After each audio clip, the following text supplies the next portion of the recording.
ह्या एकाच आशा सुपरवायझर या पदावरती अन्याय झालेला आहे आणि समाजातून त्यांना वगळण्यात आले. तर आतापर्यंत कोरोना असेल या सर्व ज्या काही केंद्र शासनाच्या राज्य शासनाच्या ज्या काही सर्व योजना आहेत सगळं रिपोर्टिंग आहे.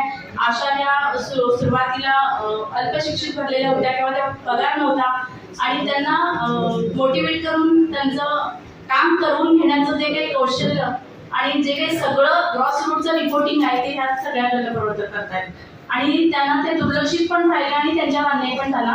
त्यांना अशाप्रमाणे मोबदला पण मिळत नाहीये कामाचा आणि एनएचएम प्रमाणे वेतन पण मिळत नाहीये. त्यांना फक्त प्रवास भत्ता मिळतो. तर काम केलेल्याचा मोबदला पण त्यांना मिळाला पाहिजे आणि इतर लोकांचं जे काही समायोजन झालं त्याच्यामध्ये त्यांचं पण समायोजन झालं. हाच मुद्दा घेऊन आम्ही आज महाराष्ट्रातले जवळ 20 जिल्हे इथं आलेलो आहोत. 20 जिल्ह्यात बसा.